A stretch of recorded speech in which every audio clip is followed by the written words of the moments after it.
বুখারী মুসলিমের হাদিস বলছে, ওই সময় বিশ্বনবী মুহাম্মদুর রাসূলুল্লাহর কাছে দুইজন নারীর বর্ণনা দেয়া হচ্ছে। সাহাবীরা বলছেন, হে রাসূল, অমুক একজন মহিলা নামাজ পড়ে, রোজা রাখে, দান করে, সাদকা করে, অথচ প্রতিবেশীকে কষ্ট দেয়। বিশ্বনবী বললেন, এতে তার কোনো লাভ নেই, মহিলা জাহান্নামী।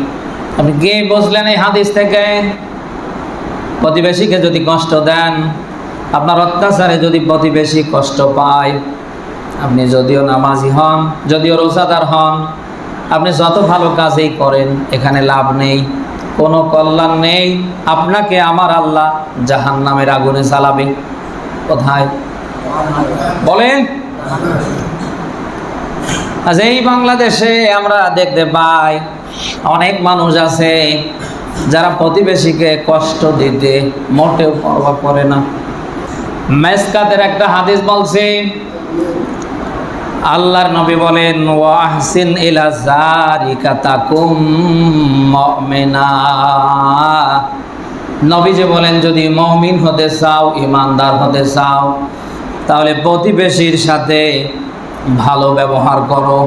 আবারও রিপিট করে বলছি, আপনি যদি মুমিন হতে চান, আল্লাহর কাছে যদি আপনি ইমানদার হতে চান, আপনার প্রতিবেশীর সাথে ভালো ব্যবহার করা লাগবে। মেসকাতের আর একটা হাদিস বলছে, আল্লাহর নবী বলেন, লাইসাল মুমিন আল্লাযী ইয়াসবাউ আজারুহু জাগিগুন ইলা জামবি। বলেন আল্লাহু আকবার।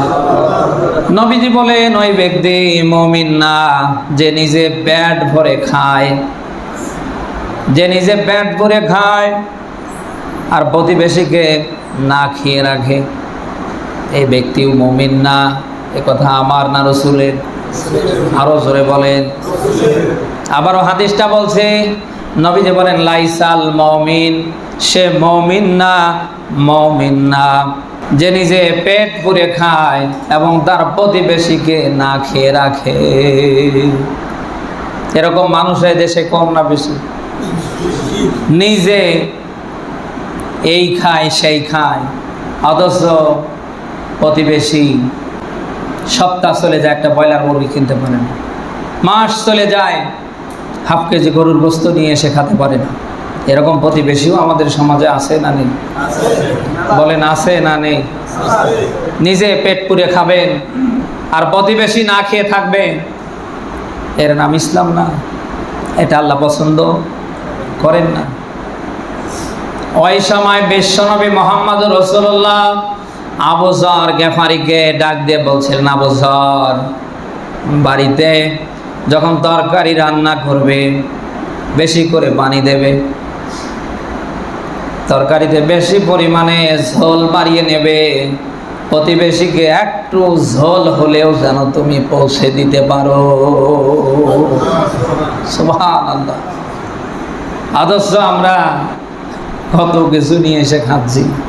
প্রতিবেশীর ছোট্ট বাচ্চা অবশ্যই সুকিচ্ছু বোঝে না, ভালো জিনিস দেখেছে, আপনার পিছে পিছে চলে এসেছে।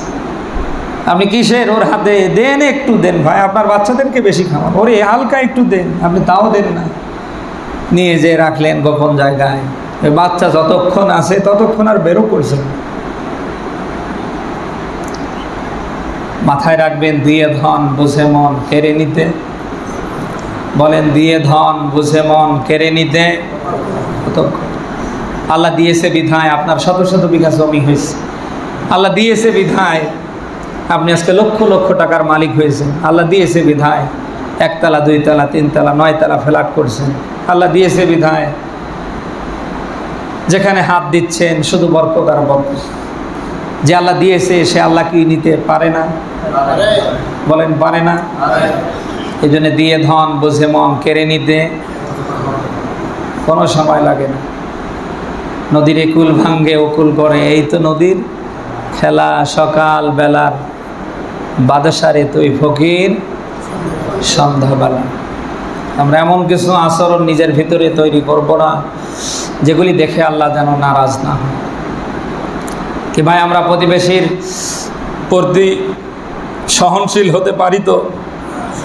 প্রতিবেশীর পাশে আমরা দাঁড়াতে পারি তো?